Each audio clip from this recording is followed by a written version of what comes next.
नमस्कार, मैं जितेंद्र शर्मा। भले ही वकीलों के प्रयासों से, वकीलों के नेताओं के प्रयासों से और राजस्थान हाईकोर्ट के आदेश के बाद सेशन कोर्ट में 3 डिस्पेंसरियों का निर्माण यानी कि स्थापित हुई, एलोपैथी, होम्योपैथी और आयुर्वेदिक।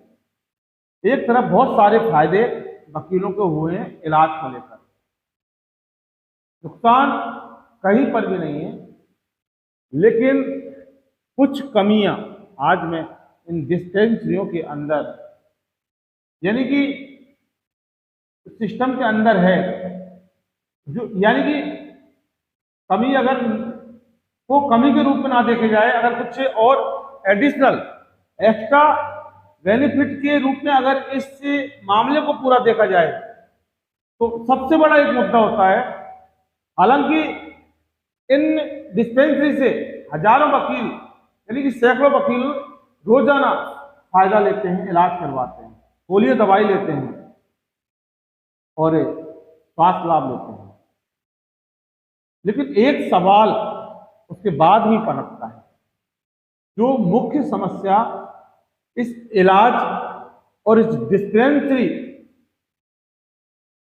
के बीच को लेकर है, और वो है जांच की समस्या।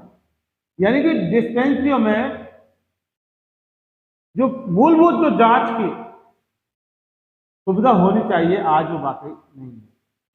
आज तमाम गंभीर ऐसी बीमारी होती है जिसके लिए कम से कम एक खून की जांच होना बहुत कंपलसरी होता है। किसी डॉक्टर के पास जाते हैं किसी बीमारी को लेकर तो तुरंत ब्लड की जांच तो कम से कम लिखेगा, ब्लड में 2-4 प्रकार की जांच होती है।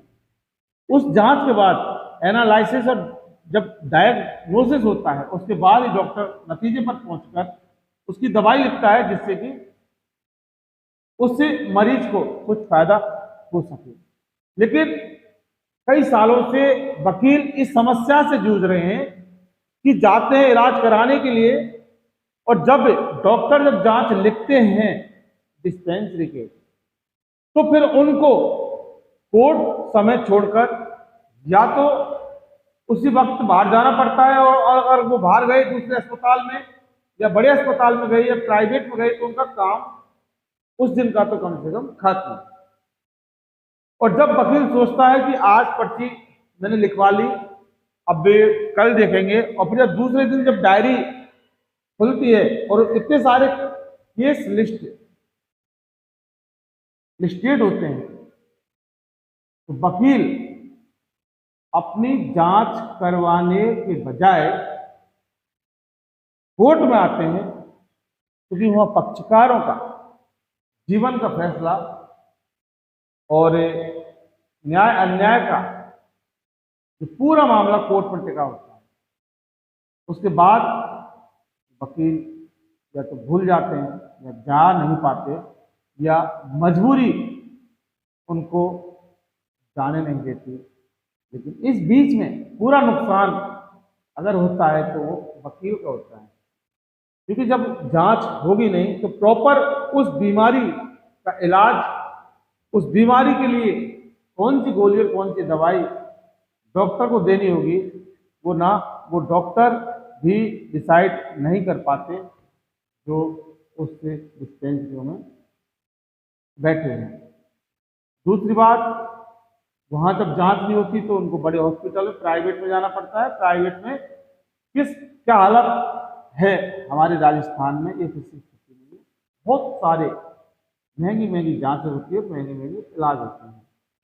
इसके अलावा वकीलों के साथ साथ तमाम जो पक्षकार आते हैं वो भी अपना जब इलाज करवाने जाते हैं तो उनके साथ भी समस्या ये आती है। उस दिन वो जब कोर्ट में इलाज करवाते हैं, पर्ची लिखवाते हैं, डॉक्टर साहब लिख देते हैं कि आपको ये जांच करवानी है। उसके बाद पता नहीं वो कहाँ जांच उनको करवानी होती है, और अगर दूसरी जगह जांच करवा लेते हैं तो फिर बाद में उन जांचों को दिखाने में फिर एक बहुत बड़ी प्रॉब्लम यानी समस्या खड़ी हो जाती है कि उस जांच को दूसरा डॉक्टर ना देखता, ना देख पाता, और ना डॉक्टरों की वो दूसरी जांच समझ में आती। ये भी एक बहुत बड़ा एक खामी सिस्टम, यानी कि मेडिकल जो विभाग और मेडिकल जो सिस्टम है इसके अंदर बहुत बड़ी कमी है।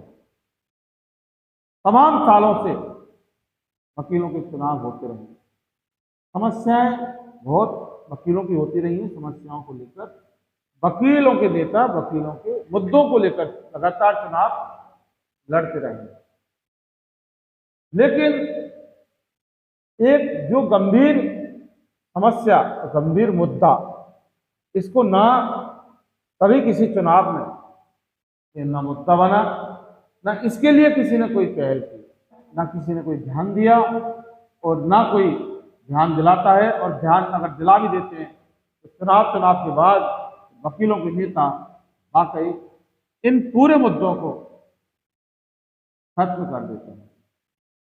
इस ओर जरा भी ध्यान दे नहीं पाते। फिर वापस घूमकर जब अगले साल चुनाव आते हैं तो यही समस्या फिर सामने खड़ी हो जाती है।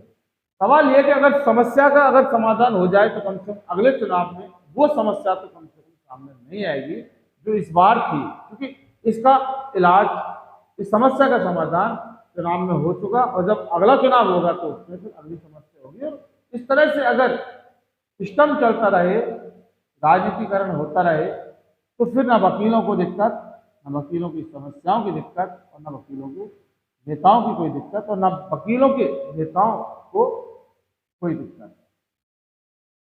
बहरहाल 8 दिसंबर को चुनाव है, और जो दूसरी बात है, इस मुद्दे को लेकर तो चुनाव में काफ़ी सारी बात की जाती है कि मेडिकल इंश्योरेंस होगा, ग्रुप इंश्योरेंस होना चाहिए, आरडीएस आरजीएचएस होना चाहिए, यानी कि सारी सुविधाएं होनी चाहिए, हम ऐसा करेंगे। तमाम नेताओं के दावे वादे हैं। हम भी, हमारी जब कैमरा उनके मुंह पर लगाते हैं तो वो हम ये करेंगे, वो करेंगे, medical insurance, group insurance, RGHS की सुविधा, ये सुविधा, सरकारी सुविधा, लेकिन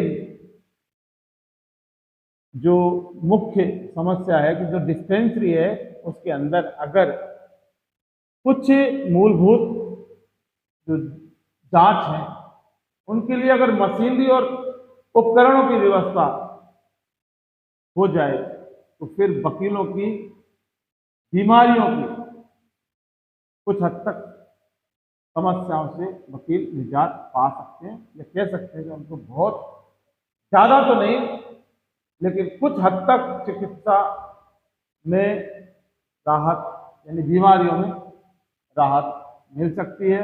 इस बार तो चुनाव लड़ने वाले उन तमाम नेताओं को इस ओर जरूर ध्यान देना चाहिए।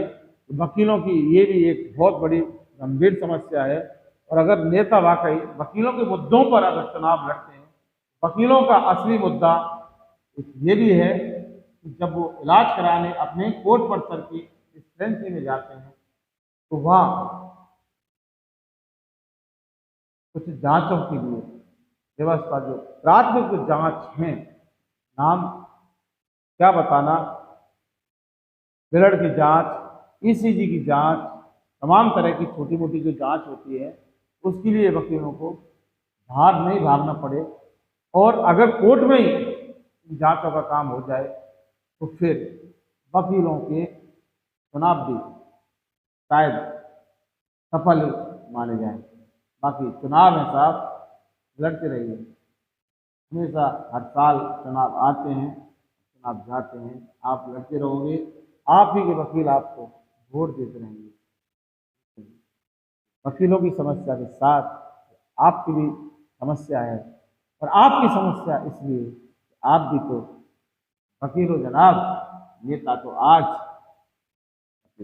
कल भी वकील थे और आगे आने वाले कल भी वकील रहेंगे। इसलिए वकील हित में चुनाव लड़ें, तभी आपका चुनाव लड़ने का जो सारी मेहनत है, सारा जो एजेंडा है साकार होगा, वरना सब कुछ बेकार होगा। दोस्तों फिलहाल के लिए इतना ही। अगर आपने हमारा इन्वेस्टिगेशन मीडिया चैनल सब्सक्राइब किया तो फौरन कर लीजिए, और बेल आइकन जैसी घंटी को जरूर दबाइए, जिससे कि हमारे आगे आने वाले वीडियो की नोटिफिकेशन आपको तुरंत मिल सके, और ये पल पल के अपडेट करते रहेंगे। इसलिए क्योंकि वकीलों की कोई बात नहीं करता, वकीलों की कोई आवाज़ नहीं उठाता। इन्वेस्टिगेशन मीडिया एक वो चैनल है जो आपकी बात करता है। वकील साहब, आपकी बात